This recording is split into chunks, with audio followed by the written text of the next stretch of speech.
Item ಯಾವುದೇ ಇರಲಿ try ಮಾಡಿ ಆಚಿ ಚಿಕನ್ ಮಸಾಲಾ. ಆಚಿ ಚಿಕನ್ ಮಸಾಲಾ. ಅಮೆರಿಕದಲ್ಲಿ ಕರ್ನಾಟಕದ ಸ್ಟೂಡೆಂಟ್ ಸಾಕೇತ್ ನಾಪತ್ತೆ ಪ್ರಕರಣಕ್ಕೆ ಸಂಬಂಧಪಟ್ಟಂತೆ ನಾಪತ್ತೆಯಾದಂತಹ ವ್ಯಕ್ತಿ ಈಗ ಶವವಾಗಿ ಪತ್ತೆಯಾಗಿದ್ದಾರೆ ಅನ್ನೋದರ ಡೀಟೇಲ್ಸ್ ಲಭ್ಯ ಆಗ್ತಾ ಇದೆ. 6 ದಿನಗಳ ಬಳಿಕ ಸಾಕೇತ್ ಶ್ರೀನಿವಾಸಯ್ಯ ಮೃತದೇಹ ಪತ್ತೆಯಾಗಿದೆ.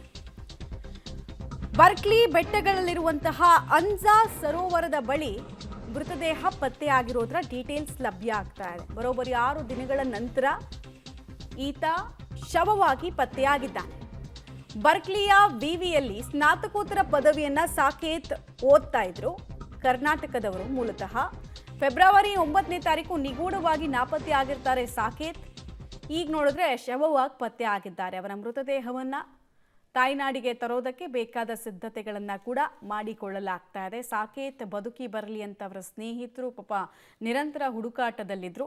ಬೆಟ್ಟಗಳ ತಪ್ಪಲಲ್ಲಿದ್ದಂತಹ ಈ ಕೆರೆ ಬಳಿ, ಈ ಕೆರೆ ಹೆಸರು ಅನ್ಜಾ ಸರೋವರ ಅಂತ ಹೇಳಿ. ಸೊ ಇಲ್ಲಿ ಆತನ ಬ್ಯಾಗು, ಲ್ಯಾಪ್ಟಾಪು, ಬಟ್ಟೆ ಗಿಟ್ಟೆ ಎಲ್ಲ ಪತ್ತೆ ಆಗಿತ್ತು. ಬಟ್ ಆತ ಎಲ್ಲಿ ಹೋಗಿದ್ದಾನೆ, ಏನು ಕತೆ ಅನ್ನೋದು ಗೊತ್ತಿರಲಿಲ್ಲ. ಡಿಸಪಿಯರ್ ಆಗಿದ್ದ. ಈಗ ನೋಡಿದ್ರೆ ಆತ ಪತ್ತೆ ಆಗಿದ್ದಾನೆ, ಬಟ್ ಉಸಿರು ನಿಂತಿದೆ ಅನ್ನೋದ್ರ ಡೀಟೇಲ್ಸ್. ಇದು ಆಕಸ್ಮಿಕವಾದ ಸಾವ, ಕೊಲೆನಾ ಅನುಮಾನ ಇದೆ. ಅಮೆರಿಕದಲ್ಲಿ ಕನ್ನಡಿಗ ವಿದ್ಯಾರ್ಥಿ ಸಾಕೇತ್ ಸಾವು ಪ್ರಕರಣಕ್ಕೆ ಸಂಬಂಧಪಟ್ಟಂತೆ ಸಾಕೇತ್ ಕುಟುಂಬಸ್ಥರಿಗೆ ಭಾರತೀಯ ರಾಯಭಾರ ಕಚೇರಿ ಮಾಹಿತಿಯನ್ನು ಕೊಟ್ಟಿದೆ. ಮೃತ ಸಾಕೇತ್ ಕುಟುಂಬಸ್ಥರಿಂದ ತುರ್ತು ವೀಸಾಗೆ ಅಪ್ಲೈ ಕೂಡ ಆಗಿದೆ.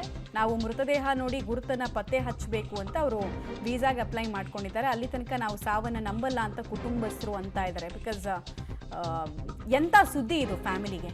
ನಾಗರಬಾವಿಯಲ್ಲಿ ಮೃತ ಸಾಕೇತ್ ಅವರ ಫ್ಯಾಮಿಲಿ ಇದೆ.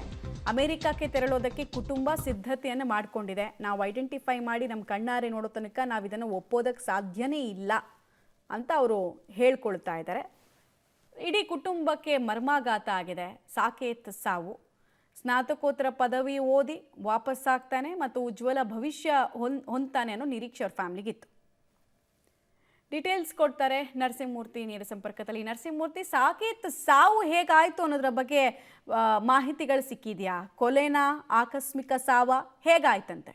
ಮಮತಾ, ಫೆಬ್ರವರಿ 9ನೇ ತಾರೀಕು ಅಮೆರಿಕಾದ ಕ್ಯಾಲಿಫೋರ್ನಿಯಾದ ಬರ್ಕ್ಲಿ ವಿವಿಯ ಒಂದಷ್ಟು ಗುಡ್ಡಗಾಡು ಪ್ರದೇಶದಲ್ಲಿ ಈ ಸಾಕೇತ್ ಶ್ರೀನಿವಾಸ್ ಅವರ ಮೃತದೇಹ ಪತ್ತೆಯಾಗಿರುವಂತಹದ್ದು. ಹೀಗಾಗಿ ಅಲ್ಲಿನ ಸ್ಥಳೀಯ ಆಡಳಿತ ಮಾಹಿತಿಯನ್ನು ಕೊಟ್ಟು ಆ ಬಳಿಕ ಭಾರತದ ರಾಯಭಾರಿ ಕಚೇರಿಯನ್ನು ಸಂಪರ್ಕ ಮಾಡಲಾಗಿದೆ. ಭಾರತದ ರಾಯಭಾರಿ ಕಚೇರಿಯಿಂದ ಇದೀಗ ಸಾಕೇತ್ನ ಪೋಷಕರು ಶ್ರೀನಿವಾಸ್ ಮತ್ತು ಅವರ ತಾಯಿಗೆ ಇದೀಗ ಮಾಹಿತಿಯನ್ನು ರವಾನೆ ಮಾಡುವ ಕೆಲಸವನ್ನು ಕೂಡ ಮಾಡಲಾಗಿದೆ. ಫೆಬ್ರವರಿ 9ನೇ ತಾರೀಕು ಇದಕ್ಕಿದ್ದಂತೆ ನಾಪತ್ತೆಯಾಗ್ತಾರೆ ಸಾಕೇತ್. ಆ ಬಳಿಕ ಒಂದಷ್ಟು ಹುಡುಕಾಟವನ್ನು ಸಹ ನಡೆಸಲಾಗುತ್ತೆ. ಆದರೆ ಸಾಕೇತ್ ಪತ್ತೆಯಾಗೋದಿಲ್ಲ. ಆದರೆ ಇದಕ್ಕಿದ್ದಂತೆ ಆ ಗುಡ್ಡಗಾಡು ಬೆಟ್ಟಗಾಡು ಪ್ರದೇಶದಲ್ಲಿ ಅವರು ಪತ್ತೆಯಾಗಿದ್ದಾರೆ. ಬಹುತೇಕ ಕೊಲೆಯಾಗಿರಬಹುದು ಅನ್ನೋ ಒಂದು ಶಂಕೆಯನ್ನು ಮೇಲ್ನೋಟಕ್ಕೆ ಪ್ರಾಥಮಿಕ ತನಿಖೆಯಲ್ಲಿ ಅನುಮಾನವನ್ನು ವ್ಯಕ್ತಪಡಿಸಲಾಗ್ತಿದೆ. ಈ ಬಗ್ಗೆ ಇನ್ನೂ ಕೂಡ ಯಾವ ರೀತಿಯ ಈ ಸಾವಾಯಿತು ಅನ್ನೋದ್ರ ಬಗ್ಗೆ ಅಲ್ಲಿನ ಪೊಲೀಸ್ ವ್ಯವಸ್ಥೆ ಏನಿದೆ ಇನ್ನೂ ಕೂಡ ಸಂಪೂರ್ಣವಾಗಿ ಮಾಹಿತಿಯನ್ನು ಭಾರತದ ವಿದೇಶಾಂಗ ಕಚೇರಿಗೆ ನೀಡುವಂತಹ ಕೆಲಸವನ್ನು ಮಾಡಲಾಗಿಲ್ಲ. ಆದರೆ ಇದೀಗ ಆ ಸಾವೇನಿದೆ ಅದನ್ನು ಪೋಷಕರಿಗೆ ತಲುಪಿಸುವಂತಹ ವ್ಯವಸ್ಥೆಯನ್ನು ಮಾಡಲಾಗಿದೆ.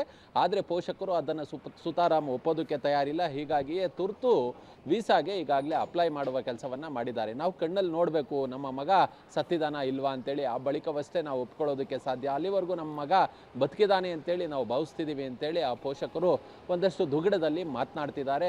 ಬಹುಶಃ ಈ ಕೆನಡಾದಲ್ಲಿ ತ್ಯಾಮ್ಗೊಂಡ್ಲು ಮೂಲದ ವ್ಯಕ್ತಿಯ ಕೊಲೆಯ ಬಳಿಕ ಇದೀಗ ಮತ್ತೊಂದು ಇದೇ ರೀತಿಯಾದಂತಹ ಘಟನೆ ಅಮೆರಿಕಾದ ಕ್ಯಾಲಿಫೋರ್ನಿಯಾದಲ್ಲಿ ನಡೆದಿರೋದು. ಇದೆಲ್ಲ ಒಂದು ಕಡೆ ಭಾರತ ಮೂಲದ ಒಂದಷ್ಟು ಯಾರು ವಿದ್ಯಾರ್ಥಿಗಳಿರ್ಬೋದು ಅಥವಾ ಕೆಲಸಕ್ಕೆ ಅಂತೇಳಿ ಆ ದೇಶಗಳಲ್ಲಿ ಇರುವಂಥವರಿಗೆ ಸಹಜವಾಗಿ ಒಂದಷ್ಟು ಆತಂಕ, ಭಯ ಎದುರಾಗಿದೆ. ಯಾವ ಕಾರಣಕ್ಕೋಸ್ಕರ ಈ ರೀತಿಯಾದಂತಹ ಕೊಲೆ ಆಗ್ತಿದೆ, ಸಾವುಗಳಾಗ್ತಿದೆ ಅನ್ನೋದ್ರ ಬಗ್ಗೆ ಅಲ್ಲಿನ ಪೊಲೀಸ್ ವ್ಯವಸ್ಥೆ, ಅಲ್ಲಿನ ಸರ್ಕಾರ ಸೂಕ್ತ ಒಂದಷ್ಟು ತನಿಖೆಯನ್ನು ನಡೆಸಬೇಕಾಗುತ್ತೆ. ಮತ್ತು ಯಾರು ತಪ್ಪಿತಸ್ಥರಿದ್ದಾರೆ ಅಂಥವರ ಮೇಲೆ ಕಠಿಣ ಕ್ರಮವನ್ನು ಜರುಗಿಸಬೇಕಾಗುತ್ತೆ. ಈ ನಿಟ್ಟಿನಲ್ಲಿ ಭಾರತದ ರಾಯಭಾರಿ ಕಚೇರಿ ಒಂದಷ್ಟು ಮಾತುಕತೆಯನ್ನು ನಡೆಸುವ ಕೆಲಸವನ್ನು ಈಗಾಗಲೇ ಮಾಡಲಾಗ್ತಿದೆ. ಮಮತಾ, ಧನ್ಯವಾದ ನರಸಿಂಹಮೂರ್ತಿ ತಮ್ಮೆಲ್ಲ ಮಾಹಿತಿಗಾಗಿ.